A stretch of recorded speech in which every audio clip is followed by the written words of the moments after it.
Magluto tayo ng beef mechado. Pinalambot ko na yan sa bawang din. Naglambutan ng ating beef.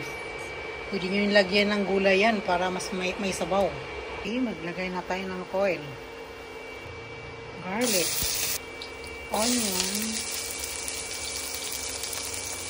At yung ating kamatis.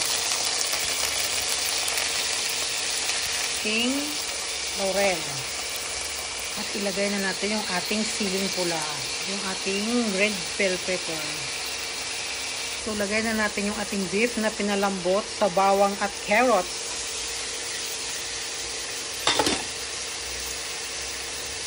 Hindi po yan sa inyo ha, kung maglalagay ako ng chili flakes. Pero kung kayo ayaw na manghang, okay din naman.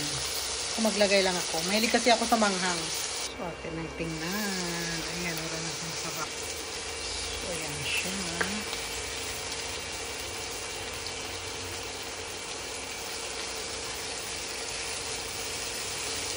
Kuha na tayo ng ating pinalambot na sabaw. Yan, na tayo.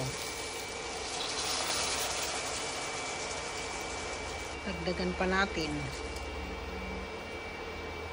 So, hayaan na muna natin kumulo at lumambot yung ating kamatis. Kasi yung ating beef at yung carrots, ipinalambot na natin. So, antayin na lang natin madurog yung ating kamatis. Maglagay na tayo ng toyo. Pamintang durog. Takpan na natin. Una natin ilagay yung ating carrots. Dagdagan natin ng konting sarsa, sabaw. Kasi mas masarap pag masarsa ito.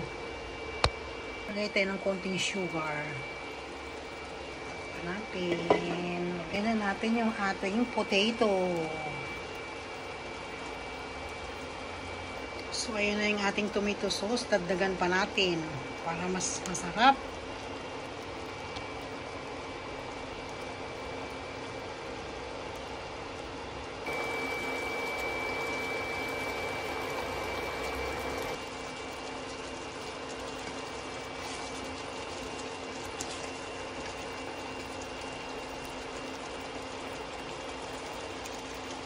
Lagay na natin uli yung ating red bell pepper.